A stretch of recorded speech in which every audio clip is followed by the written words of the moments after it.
Hello friends, welcome to my YouTube channel hard J study. Friends, आज के इस video में हम बात करने वाले हैं भारतीय अर्थव्यवस्था के बारे में, जिसका टॉपिक नंबर 2 हम कवर करेंगे भारत की राष्ट्रीय आय के बारे में, मोस्ट इंपॉर्टेंट एमसीक्यू क्वेश्चंस के बारे में जो कि अक्सर कंपटीशन एग्जाम में पूछे जाते हैं। तो चलिए वीडियो को स्टार्ट करते हैं, लेकिन उससे पहले जिन लोगों ने भी हमारा टॉपिक नंबर फर्स्ट नहीं देखा है, इस वीडियो के डिस्क्रिप्शन में मैं उसकी लिंक दे दूँगी, आप वहाँ से जाकर उसे देख सकते हैं। तो चलिए वीडियो को स्टार्ट करते हैं। भारत की राष्ट्रीय आय में सर्वाधिक योगदान है, तो इसका राइट आंसर होगा ऑप्शन बी, विनिर्माण क्षेत्र का। भारत की राष्ट्रीय आय में सर्वाधिक योगदान विनिर्माण क्षेत्र का है। भारत की राष्ट्रीय आय का प्रमुख स्रोत है, तो इसका राइट आंसर होगा सेवा क्षेत्र। भारत की राष्ट्रीय आय का प्रमुख स्रोत है सेवा क्षेत्र। फ्रेंड्स, यहाँ थोड़ा सा मिस्टेक हो गया, यहाँ काल रहेगा। योजना काल में राष्ट्रीय आय में किस क्षेत्र का योगदान घटा है, तो इसका राइट आंसर होगा कृषि।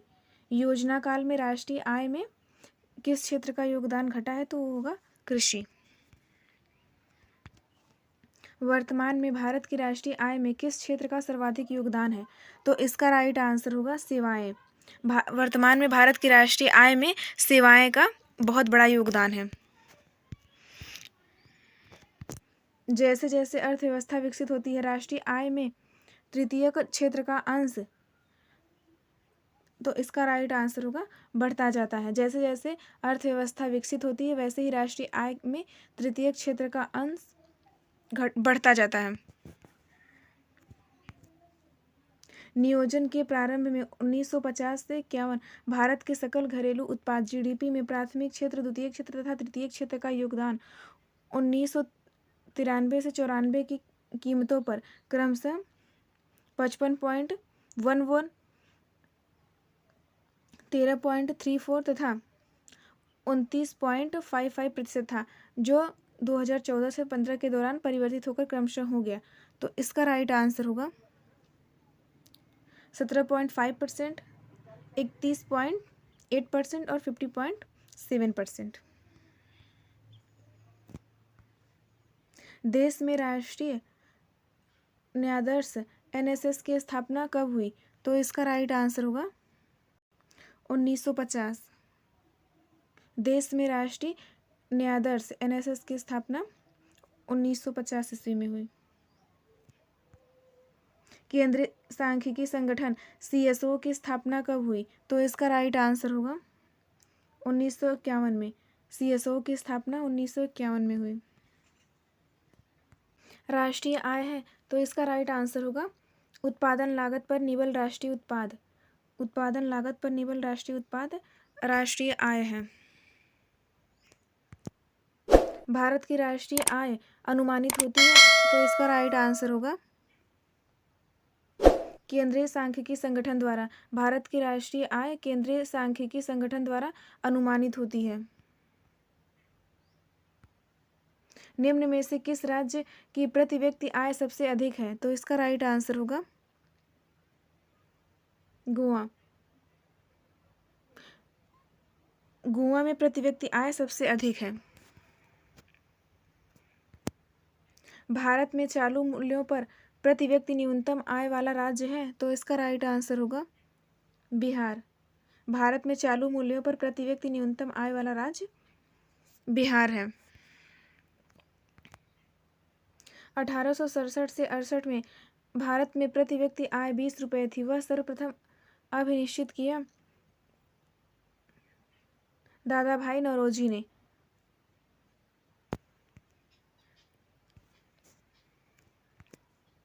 ड्रेन का सिद्धांत, द थ्योरी ऑफ ड्रेन, किसने प्रतिपादित किया था, तो इसका राइट आंसर होगा दादा भाई नौरोजी ने। ड्रेन का सिद्धांत दादा भाई नौरोजी ने प्रतिपादित किया था।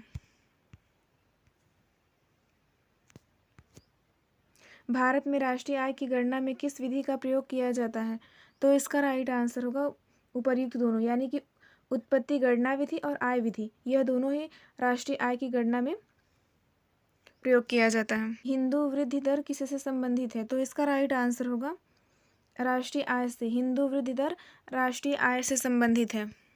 1949 में गठित राष्ट्रीय आय समिति के अध्यक्ष कौन थे?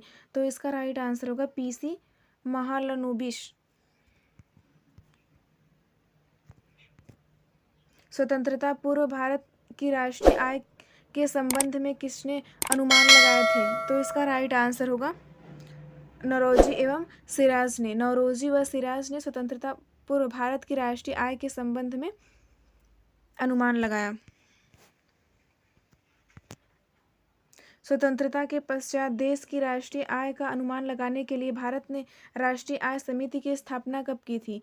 तो इसका राइट आंसर होगा 4 अगस्त 1949 ईस्वी को। भारत की राष्ट्रीय आय का अनुमान लगाने के लिए 4 अगस्त 1949 ईस्वी को भारत ने राष्ट्रीय आय समिति की स्थापना की थी।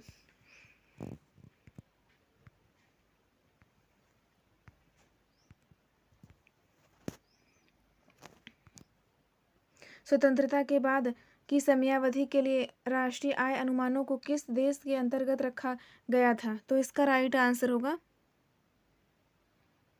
परंपरागत श्रृंखला, पुनरीक्षित श्रृंखला, नवीन श्रृंखला, इन सभी अनुमानों में देश को रखा गया था। भारत में राष्ट्रीय आय की गणना किस आधार पर की जाती है? तो इसका राइट आंसर होगा चालू मूल्यों के आधार पर, स्थिर मूल्यों के आधार पर। इन दोनों उपर्युक्त दोनों ही इसका राइट आंसर होगा। इन दोनों के आधार पर ही राष्ट्रीय आय की गणना की जाती है। वर्तमान में राष्ट्रीय आय समंकों की गणना किस आधार वर्ष पर की जा रही है? तो इसका राइट आंसर होगा 2004 से 2005।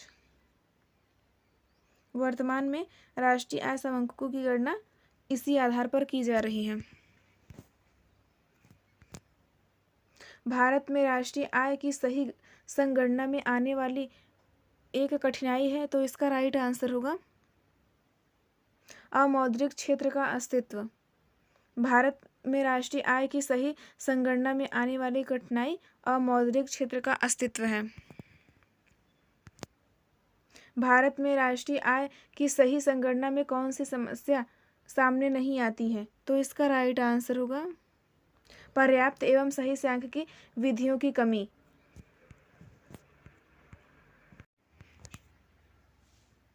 भारत में सर्वप्रथम राष्ट्रीय आय का किसने आकलन किया था? तो इसका राइट आंसर होगा दादा भाई नौरोजी ने। दादा भाई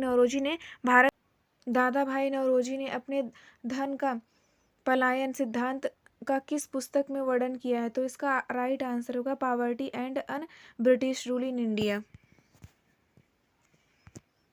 भारत की राष्ट्रीय आय में सर्वाधिक योगदान किसका है? तो इसका राइट आंसर होगा तृतीयक क्षेत्र का। भारत की राष्ट्रीय आय में सर्वाधिक योगदान तृतीयक क्षेत्र का है। भारत की राष्ट्रीय आय में किस क्षेत्र का सबसे कम योगदान है? तो इसका राइट आंसर होगा प्राथमिक क्षेत्र। भारत की राष्ट्रीय आय में प्राथमिक क्षेत्र का सबसे कम योगदान है।